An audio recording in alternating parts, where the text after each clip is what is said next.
Kak, buku yang kakak pegang ini tentang apa sih? Oh, buku yang ini. Buku ini berjudul Emak Gokil, karya Didi Prameswari.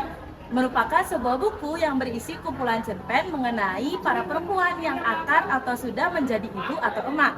Buku terbitan tahun 2011 ini memiliki desain sampul yang eye-catching atau menarik perhatian, karena ada sebuah figur ibu dengan berbagai benda yang tertanam di rambutnya. Hal ini menunjukkan bahwa ada banyak sekali hal yang diurus atau dikerjakan oleh para ibu. Secara keseluruhan, kisah yang termuat dalam buku ini sangat relate atau sesuai dengan kehidupan sehari-hari. Kita bisa melihat bagaimana sih kehidupan dari sudut pandang seorang ibu. Nah, jika ditelisik lebih jauh dari daftar isi, banyak sekali cerpen-cerpen yang termuat dengan judul yang unik. Dari sanalah kita bisa tahu kalau hal-hal lumrah bisa disulap menjadi hal yang luar biasa oleh penulis. Nih. Buku Emak Gokil ini dikemas dengan berbagai macam cerita yang membuat pembaca, khususnya emak, terbuai dalam suasana yang penuh tawa. Berbagai macam kegokilan seorang emak dengan kondisi rumah tangga yang berbeda-beda memberikan suasana yang sangat sayang jika dilewatkan. Ada cerita yang membuat saya tertawa. Pada saat sang emak diminta oleh anak untuk menjadi sapi. Oh, tentu tidak terbayangkan dalam benak saya jika kelak nanti saya menjadi seorang emak dan diminta untuk menjadi lakon sapi. Cerita tersebut terdapat pada halaman 1-4, di mana ada kalimat seperti, kan ibu gemuk, jadi ibu pantas untuk jadi sapi.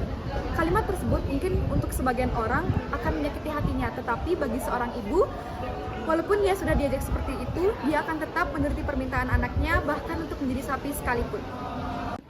Perjuangan seorang emak dalam mengajarkan pelajaran matematika pada sang anak. Halaman 143 sampai 148. Meski sebenarnya sang emak menjadikan pelajaran matematika itu hal yang menyenangkan semasa sekolah, tetapi karena tetap ingin menjaga rasa percaya kepada sang anak, emak harus rela bekerja dan belajar kembali tentang matematika. Dan memang sudah saatnya seperti itu, sebab guru pertama di dalam sebuah rumah tangga adalah sang ibu atau emak. Ternyata bagaimana ibu mengajarkan matematika kepada anaknya menjadi hal yang menarik untuk ditulis. Di sela-sela kesibukannya, ibu tetap membantu anaknya mengajarkan pelajaran matematika walaupun terus-terusan salah. Menurut saya, sebagai pembaca, cerita ini mampu mewakili kegokilan emak.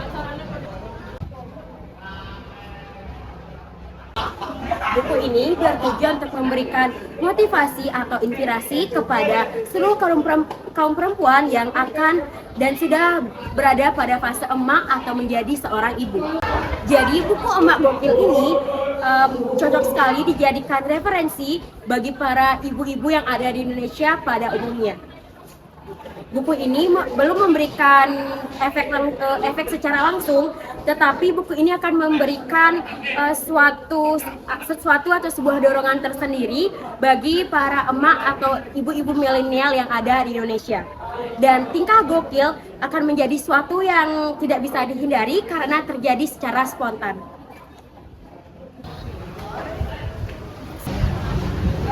Buku Emak Gokil hadir menghiasi persaingan inspiratif dan juga motivatif.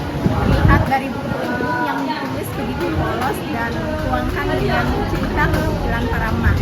Kelebihan lainnya yaitu terdapat istilah asing yang maknanya atau catatan kaki diletakkan pada bagian belakang halaman sehingga membantu pembaca memahami makna yang kurang familiar. Buku cerita yang tipis ini, yaitu hanya 194 halaman, membuatnya memiliki beberapa kelebihan, yakni konsentrasi tema dan plot cenderung memiliki fokus yang lebih tajam pada tema dan plot utamanya. Hal ini menghasilkan narasi yang lebih padat dan efisien, sehingga meningkatkan pengalaman bagi pembaca. Selanjutnya ada kesempatan kreatif, yakni mereka harus menemukan cara untuk menyampaikan pesan secara efektif dalam ruang yang terbatas, agar menghasilkan eksperimen cerita yang menarik. Kekurangan dari buku ini adalah kurang tebal. Sebagai buku yang mengumpulkan kisah-kisah, buku ini kurang tebal jika dibandingkan dengan buku yang memiliki cerita lebih panjang. Nah, selain itu juga, buku ini memiliki kurangnya pengembangan karakter.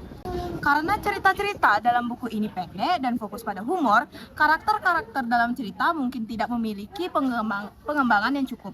Hal ini dapat membuat pembaca kesulitan untuk memahami karakter dan merasa kurang terhubung dalam cerita ini.